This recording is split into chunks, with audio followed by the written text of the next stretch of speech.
2, 1. Okay, so what are we looking at over here? This is how we scan Sifrei Torah. Each column gets scanned as a separate image. As a separate image, okay. Right. Then it gets checked for textual errors. However, we can save the whole Sefer Torah in the database and use that afterwards to identify Sefer Torah and who the owner is.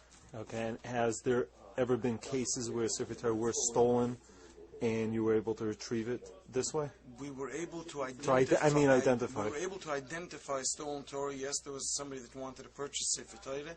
He gave it into Vad Mishmer Stam to check. As soon as it went onto the computer, right away it caught that Sefer Torah was flagged as stolen. Okay, and in a situation like that, you call the police right away, or the person bringing it to you did not know? Actually, then it wasn't over. The person that brought it to us did not know, and the police were involved. Okay, and was there an arrest made in that case? I have to ask Rabbi Greenfield. Okay. He's here. Okay. So what are we looking at over here? We're reviewing these files to see if any of the Sefer Torah that were in Carlsberg Besmedish were ever registered with Vad Mishmer Stam. Anything that gets registered now is registered on the computer, and we're using the digital technology to be able to identify all the new Sfarim. However, we do still have folders of very many Sfarim that were registered only in the 1990, and they were never re-registered into the newer program.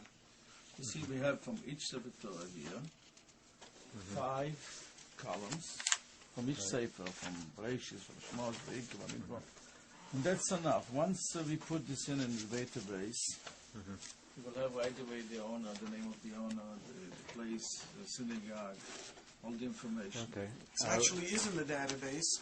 However, it's the things that were registered in the 1990s but weren't updated because either the people didn't re-register them after so many years.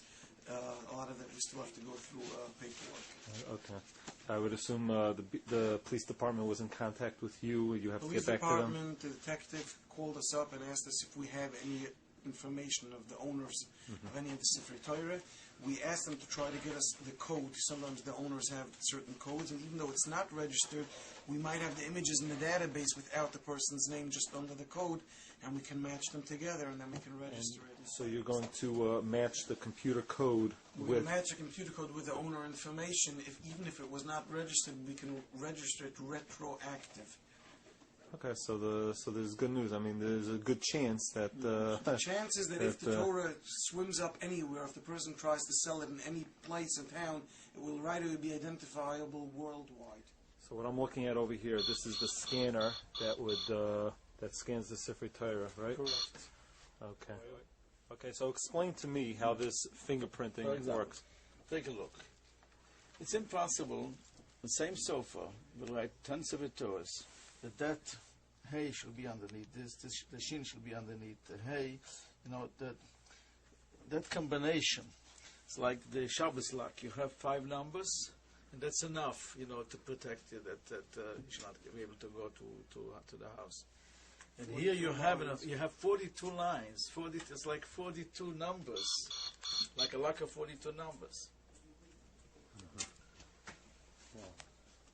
A printed book will always be, it's the same, you know what I mean? But since it was written... Since it was written by hand. It's not possible that this letter should be underneath. And that's the key of the whole... Sefer Torah, and he didn't want to sell it in the same continent as he stole it, so he took it to France.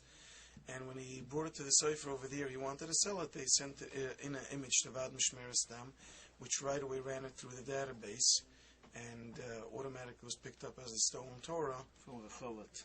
Was stolen out of the Chovot.